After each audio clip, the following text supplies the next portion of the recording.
ఇంట్లో సార్ గురుగారు ఇంకొక సందేశం. మనుషులు ఎంతో పెద్ద పెద్ద తెలియగల వాళ్ళు, గొప్ప అందరికీ సమానంగానే గొప్ప గొప్ప చదువులు పెద్ద పెద్ద స్థాయికి వెళ్ళిన మనుషులందరూ కూడా మేము వెళ్తుంటే దారిలో చూస్తుంటే రామోజీ పిలిచుడికి వెళ్తున్నప్పుడు మంచి కారు ఆపుకొని చిన్న బైక్ ఆపుకొని చిలక జోషి చెట్టు కింద కూర్చున్న ఒక మహానుభావుడి దగ్గర అతని జాతకాన్ని గురించి చెప్పుకుంటున్నాడు. మాకు ఒక మాట నవ్వు వచ్చింది, కానీ ఇంకోటి నవ్వు వచ్చింది, రెండో వాళ్ళు ఇంకోటి వచ్చింది, ఇంకో మనిషి బతుకుతున్నాడా అనేది వచ్చింది. రెండు ఉండే దీనిలో. ఏంటి మనుషులు ఇంత ఎక్స్పెక్టేషన్, మన జీవితం మనకి చూడడానికి మాట్లాడటానికి అన్నిటికీ ఉపయోగకరం ఇచ్చిన మనము అసలు ఏం ఎక్స్పెక్టేషన్ చేస్తున్నాడు మనిషి? చిలక చెబితే రెండు విషయాలు అర్థం చేసుకోవాలండి. దాని జాతకం బాగుంటే పంజరంలో ఎందుకుంటది? అంటే చూడండి ఆ ప్రేక్షకులారా, కమ్మగా పక్షి చెట్ల మీద తిరిగి దాన్ని నచ్చిన పండు తిని హ్యాపీగా ఉండాల్సిన రామచిలక దొరికింది వాడికి, దానికి టైం బాగలేక వాడిని పెట్టి తిండే తింటూ ఒక గుట్లో బడి ఉండి కీ కీ కీ అరుస్తుంది. అంటే ముందు మన జాతకాలు కాదు, దాని జాతగా మారింది అనే సత్యాన్ని శ్రీనివాసరావు చెప్పారు. ఊరందరికి జాతకం చెప్పే బల్లి కుడితి నీళ్ళలో పడి చచ్చిపోయిందని ఒక సామెత ఉంటుంది. ఇప్పుడు ఈడు కనపడ్డ వాళ్ళందరికి జాతకం చెప్పేవాడు రోడ్డు మీద కూర్చొని ఎవడొస్తాడా చూసి వాడి జాతకమే చెప్పించుకొని ఏదో చేయొచ్చు కదా.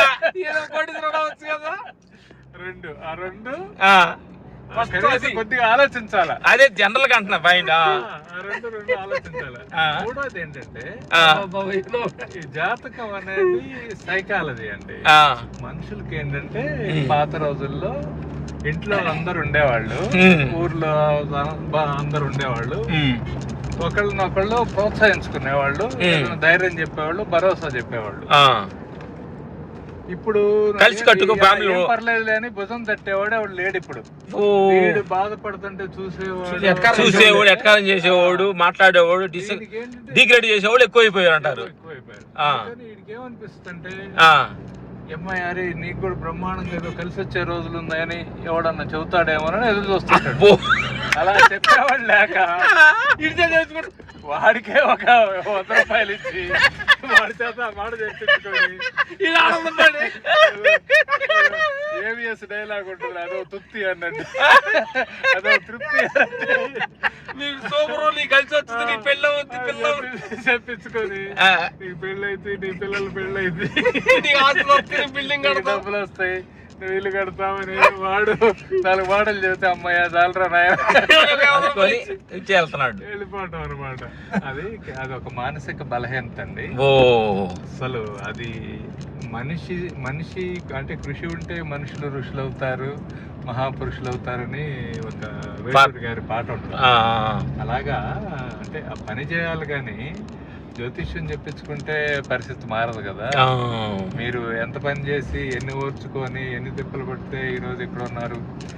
ఏ రోజు ఇంకా బరాయించలేవరా బాబు అని మీరు అనుకున్నా ఇవాళ మీకున్న స్థాయి లేదుగా.